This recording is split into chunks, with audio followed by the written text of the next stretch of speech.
148तम बरपाली शीतलषष्ठी यात्रार आयोजन निमंते जिला स्तरीय प्रस्तुति बैठक बरगढ़ जिला बरपाली ब्लॉक सभागृह ठारे बरपाली तहसीलदार रुक्मण मेहरଙ୍କ अध्यक्षतार महान पौराणिक 148तम शीतलषष्ठी यात्रा महोत्सवर सफल आयोजन निमंते जिला स्तरीय अधिकारी एवं लोक प्रतिनिधि तथा कमिटीर समस्त सदस्यों को नहीं एक प्रस्तुति बैठक अनुष्ठित होइथिला।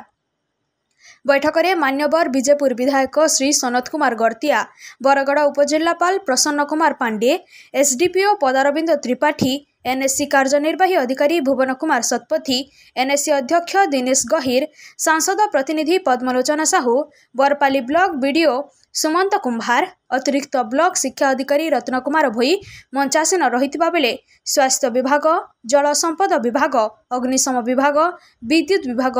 पुलिस विभाग अधिकारी उपस्थित रही बरपाली शीतलषष्ठी यात्रा महोत्सव कमिटी सभापति आनंद बाबू, संपादक जयंत त्रिपाठी, वरिष्ठ सभ्य पिनाकी दास समेत हिमाद्री नगर पार्वती विवाह उत्सव कमिटी सभापति, बरपालीर विभिन्न अनुष्ठान सभापति संपादक माने उपस्थित रही शीतलषष्ठी यात्रा महोत्सवर सुपरिचालना और विभिन्न समस्या यथा यात्रा समय बाधा सृष्टि हेउतबा रास्तार संप्रसारण, रास्ता और नाल नर्दमार सफेई, जबरदखल थिबा उठा दुकान हटाइबा, यात्रा समय रे पीवा पानी और विद्युत समस्या भली विभिन्न विषय रे गुरुत्वपूर्ण आलोचना होइथिला। शेष रे एनएससी कार्यनिर्वाही अधिकारी भुवन कुमार सतपथी धन्यवाद अर्पण करथिले।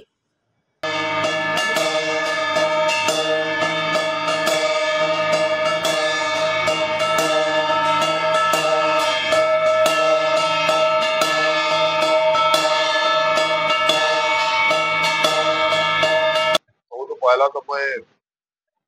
प्रकृति में निश्चय नहीं हम गर्व अनुभव करें कि आमर बरपाली आगामी दिन में 48तम शीतलषष्ठी अनुष्ठित होगा जो यार आम प्रशासनिक प्रिपेरेटरी बैठक में भाग ने बहुत खुशी लगुचे I am a part of this organisation. आज विभिन्न एंगल रो विभिन्न समस्या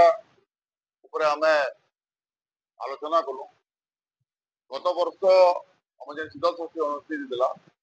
से समय काना ठीक थिला काना भूल थिला किन दिग के हमको और ध्यान देवार अच्छे से विषय में चर्चा कलु। एवं मत बहुत खुशी लगुचे कि आज आम एखाने बरगढ़ सब कलेक्टर डीसी महोदय ब्लॉक चेयरमैन महोदय एनएससी चेयरमैन तहसीलदार आज्ञा स्टेट में जोग देछन एवं प्रत्येक मैंने डिपार्टमेंट ऊपर आम पुंखानुपुंख भाव में आम आलोचना करूँ। इलेक्ट्रिक डिपार्टमेंट काण काम अच्छे, पीएचडी काण काम अच्छे, पीडब्ल्यूडी काण काम अच्छे, हेल्थ डिपार्टमेंट काण काम अच्छे ठीक हिसाब से सुचारू रूपे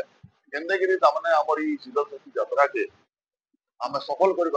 आलोचना कलु। आगामी दिन में आम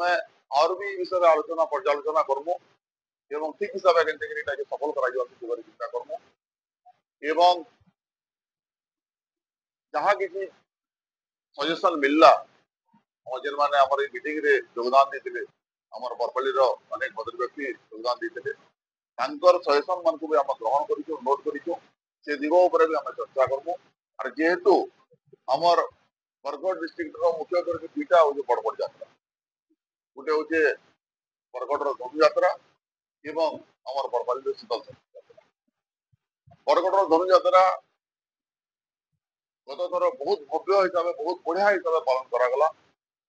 और मोर आशा अच्छे कि आमर बरपाली शीतलषष्ठी यात्रा भी बहुत बढ़िया भाव इथर भी पालन होगा एवं आगामी दिन में भी आज के बढ़िया हिसाब से पालन होगा चिंता करूँ से बाबा तमाम कृपार निश्चित भाव में आगामी दिन में निश्चित भाव में सफल हिसाब से पालन कर आशा निश्चित भाव में गला थर जी अनुदान होता इधर तमाने आज अनुदान बढ़ावा पूरा चिंता कर लगी और मोर जहाँ आशा बढ़वा फास्ट स्टेप मैं नौ कहीं मोर मोर प्रथम थर लगे योगदान देखे मतलब बहुत जिन शिखबार अच्छे जानवी मुई और शिखला पर आगामी दिन में अप्लाई करूँ आर बढ़िया करवा आज आम जो 148तम बरपाली आज आम प्रशासनिक मीटिंग थी ଆଉ ସବୁ ବର୍ଷ ପରି ପ୍ରଶାସନିକ ମିଟିଂ ହୁଏ, କିନ୍ତୁ ଆଜିର ମିଟିଂ ଯେ ଆମର ବରପାଲି ବାସିଆ ଯାତ୍ରା କମିଟି ଏଠି ବୁଝି ଅଛି ଯେନ୍ଟାକି ଆମର ସ୍ଥାନୀୟ ବିଧାୟକ ଏବଂ ବରଗଡ଼ ସବ୍ କଲେକ୍ଟର ଯାତ୍ରା ଉପରେ ତାଙ୍କର ଯେ ଆଗକେ ବଢାवा ଲାଗି ତାର ମନୋବୃତ୍ତି আর ইচ্ছা আছে ପ୍ରଶାସନିକ ମିଟିଂଟା ବହୁତ ଆଗରୁ କରିଛନ୍ ଯେନ୍ଟାକି ଅନ୍ୟ ବର୍ଷ 8 ଦିନ 10 ଦିନ ଥିବା ଯାତ୍ରା ହଉଥିଲା ଯେନେ କେନ୍ସି କାମ ହେଇ ନାଇଁ ପାରୁଛି। ଆଜି ଯୋଉ ଆଲୋଚନା ହେଲା ଜିଲ୍ଲା ସ୍ତରୀୟ ସମସ୍ତ ଅଧିକାରୀଙ୍କୁ ନେଇକି ଆଉ ଯାହା ଯାହା ବି କଥା ହେଲା ପ୍ରୋବ୍ଲେମ ଯାହା ଯାହା ଅଛି ତାର ପାଣି ଧରିକିରି ହେଲ୍ଥ ସବୁ ରାସ୍ତାଘାଟ ସବୁ ସମାଧାନ ହେବା ବୋଲିକିରି ଆମର ଯାତ୍ରା କମିଟି ବରପାଲି ବାସୀ ଆଶା ରଖୁ। ଆଉ এই ବର୍ଷ ଯାତ୍ରାକେ ଆଗକେ ବଢାବାର ଲାଗି ଆମର ବିଜେପୁର ବିଧାୟକ ଏବଂ ବରଗଡ଼ ବିଧାୟକ ବହୁତ ମାନେ ସରକାର ଦାବି ରଖିକିରି ଯାତ୍ରାକେ ଆଗକେ ନେବାନି ଚେଷ୍ଟା କରେ। ଏ ବର୍ଷ ଆମର ନୂତନ ଅଛି ଆମର ନଟରାଜ ଉତ୍ସବ ଆମର ହାଇସ୍କୁଲ ଫିଲ୍ଡରେ ହେବ ସେଟାକେ ଆମେ ଟିକେ ଚିତାକର୍ଷ କରିବୁ ଯେହେତୁ ଏଥର ଆମ ସରକାରଙ୍କର ମନ୍ତ୍ରୀ ମାନେ ଆସିବେ ଆମେ ସେଟାକେ ଲୋକାମୁଖୀ କରିବୁ ଏବଂ ଆମର ଯୋଉ ଅଛି ଶୀତଳ ଶକ୍ତି ଯାତ୍ରା ବିବାହ ପ୍ରସେସନ ଆଉ ଯୋଉ ଲକ୍ଷ୍ମୀ ପ୍ରସେସନ ତାହାକେ ଆମେ ଲୋକାମୁଖୀ କରିବା ଲୋକ ଆମର ଯେନ୍ଟା ଆମର